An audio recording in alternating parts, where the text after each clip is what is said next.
to How Time Flies, the video newsletter for the High Plains Western Heritage Center in beautiful Spearfish, South Dakota.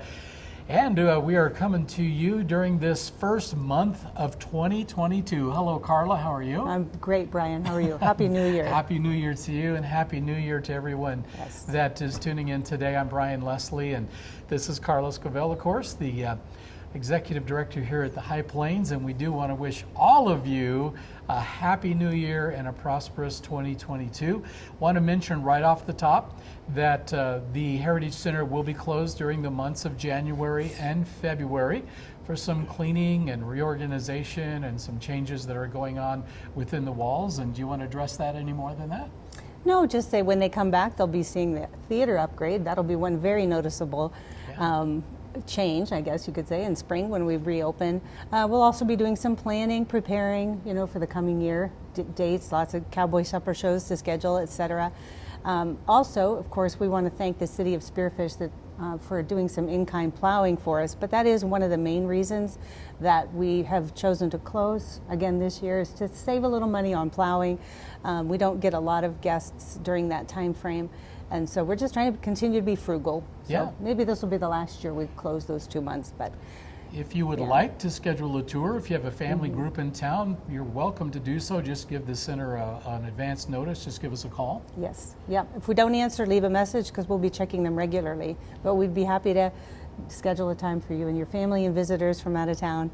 And then just as a reminder, then we'll be opening again on the 1st of March, right about the March 1st? Yes. Yeah, and that'll be continuing with our winter hours until May, and then it'll be going back to our summer hours. So thought I'd just let everybody know that. Is that about right? It is, and I have to give a shout out to Tim Peterson of Flat Earth Signs. He's the one who changes our sign. So every year as we change our hours and kind of modify and work with what we have to work with, what's going on in the world, I guess you could say, Tim changes those hour signs and he never complains. Never complains. Never complains. Keeping track of it's a little difficult at times, even for me. I have to. Well, let's review a little bit about Christmas at the High Plains. It was a busy month of December, and we have some folks to thank right off the top for their support in helping things happen here. Yes, we had some great shows. Of course, we kicked it off with Orion and Stacy Potter and their friends. We had Janine Larson and Gary Renner in here on the stage, as well as, of course, Paul Larson and company for some 3 great concerts that were well attended. And we want to thank everyone who came out and took advantage of those opportunities. It really brought a lot of Christmas spirit and Christmas joy, not just to the guests, but to us here as well. The 15 vendors that were here this year did a great job. We had a very good season for them as well. For the Christmas Shoppers Village? Yes, and that's really growing too. So I think that's here to stay for many years to come. I think the vendors did pretty well this year. They did. From what it sounds like. And the authors for coming in to sign books. And oh yes, of course. We have to mention that as well. Dr. David Wolf was here weekly, as well as Doug Hoff. Paul Higbee made an appearance. Bill Bosch, Rosemary Seymour came in. Bill Bosch, So it was a really good month for all of that.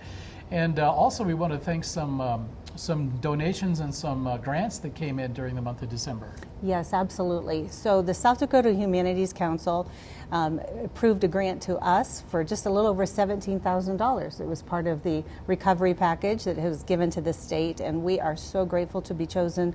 Much needed help toward our operating expenses. South Dakota Community Foundation, same thing. They had some additional grant money to allocate to various nonprofits, and we were on the receiving end of $10,000 from them as well. So we are so grateful. And of course, the sponsors of our events. Yeah. In these hard times, we are just really appreciative of the generosity of others. Absolutely. And First Interstate Bank stepped up for High Plains Live with Paul Larson and friends too, to make a nice generous donation to make that event possible. Yes. So those theater seats were full this month, no question about it, but the theater is empty as we speak. It's soon to be filled with some new chairs. So as Carla mentioned, when you come back here in March for the next live event that we have, it'll be new seating. Yes. All right. Looking forward to it. All right. And that's, of course, an anonymous donor. It's always hard when you can't just shout out something that you're so appreciative of, but it's an incredible gift to us, and that'll be also enjoyed by many for years to come. So, Carla, as we look ahead to 2022, just wanted to give folks a brief idea of some of the fundraising goals that have been set forth. Yes, of course, some of you may have received our annual letter. And, we have 4 main areas that we are really hoping some folks might feel that they'd like to give toward. We are going to be continuing to upgrade our exterior signage. There's still a little bit yet to go on our logo sign that's going to go on the outside of the building, some other areas that we really need to improve on. And also looking at some upgrades in our handicap areas as well. There's an area that we need a little concrete, one more door I'd love to see turn into a handicap accessible door as well. Our infrastructure here, I guess that being our computers, are quite outdated, and as we're facing the new Windows 11 challenge, the whole world is, I look at that with a little bit of trepidation, and so those are areas that are going to cost us quite a bit of income, and so we just hope that some others might like to give toward one of those goals. All right.